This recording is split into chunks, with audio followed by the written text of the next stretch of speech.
Hello and welcome back to Sportsbet TV. I'm Josh Green and I'm here to bring you the predictions ahead of night 5 of the Premier League darts in Exeter. Of course, many world champions amongst the squad. Gerwyn, of course, leading the Premier League with his unbeaten record. The challenger this week, Luke Humphries. Let's get into the predictions without further ado. First up on the bill is Rob Cross against Daryl Gurney.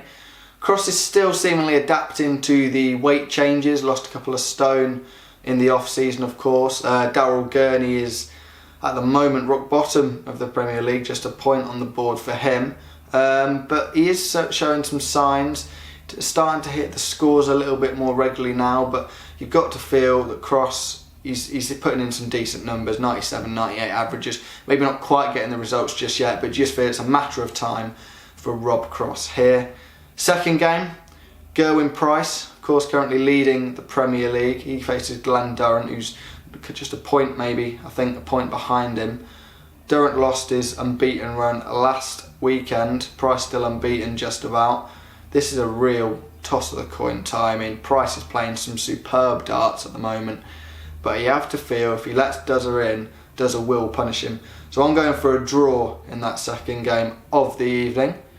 Third up, Nathan Aspinall against Peter Wright, the world champion. Hadn't started the Premier League probably how he would have liked, but he's still well in the mix, and you do expect him to make the playoffs at the end of the 16 weeks.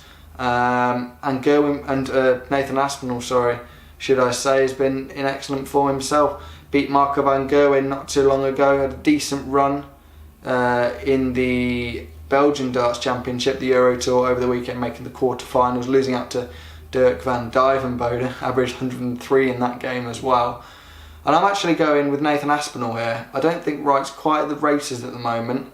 I don't know whether that's his mindset or maybe it's the darts he's struggling with at the moment, but Nathan Aspinall is playing superb, and I do think he'll go on and win this game.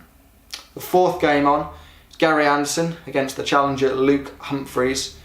Humphries had a bit of a disaster in the Euro Tour over the weekend. He's not playing how you would expect him to play over the last few weeks, but maybe this can be a catalyst to get him going again. We saw what he can produce in the last 2 World Championships, and he is a serious talent.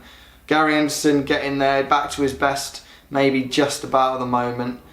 We've seen him use a couple of different sets of darts. No idea what he's going to use this time around. We'll just have to wait and see on the night in Exeter, and I do expect him to beat Luke Humphries, although it'd be nice to see Humphries put in a better display and really get the crowd on his side this time around. And the final game, Michael Smith against Michael van Gerwen. Smith, the 9-darter, of course, last week, beat van Gerwen on the Euro Tour over the weekend. He is playing probably some of the best darts of his career. And Michael van Gerwen, he's playing well, but you still feel that there's a little bit of wiggle room to beat van Gerwen, and he proved that in the Euro Tour over the weekend. This one could go any way, really. Smith playing superb. Van Gerwen, we know what he's capable of when he really hits the heights. So I'm going to go for a second draw of the evening. I just can't split these two. Let us know.